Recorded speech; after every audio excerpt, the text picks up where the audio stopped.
On August 9th, News 5 was in the Merriman Valley area of Akron after a devastating flood swept through that area.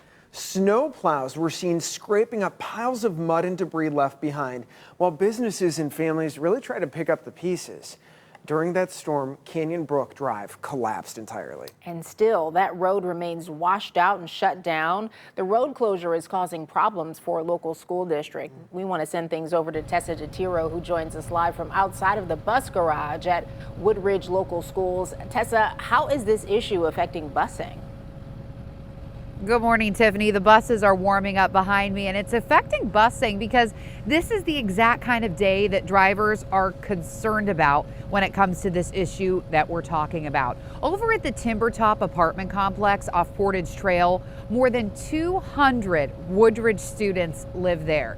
Usually, a school bus driver would have used Brook Drive, a flat access road. It's actually off Northampton, but it leads into Timbertop. That was the way that they picked up students in the complex for years. But when that road washed out, it went away. So all school year, bus drivers have been using a steep hill in the complex called Canyon Brook Parkway. But on a morning like today, when it's icy and snowy, it's not safe to get down that hill. This is the hill Woodridge Local Schools calls the Big One. Canyon Brook Parkway is steep and windy, and on a cold, snowy day, the school bus won't try to make it down the big hill. If it turns to ice, just taking a bus down there is not safe. Our alternate stop is safe for the buses to approach. It's just going to be a challenge with everybody coming up there. 240 Woodridge students live in Timbertop. 140 students live below the hill. The district is concerned about students trekking up it to get to the bus. Because we do not feel that that's safe for kids, especially when it's dark in the morning, dark in the evening, and there's not a sidewalk available to them. The city of Cuyahoga Falls is also concerned about getting to residents in the complex without that flat access road. We knew it was a little bit dangerous for us because if we get called for mutual aid to Timbertop, we would use that back entrance for police and fire.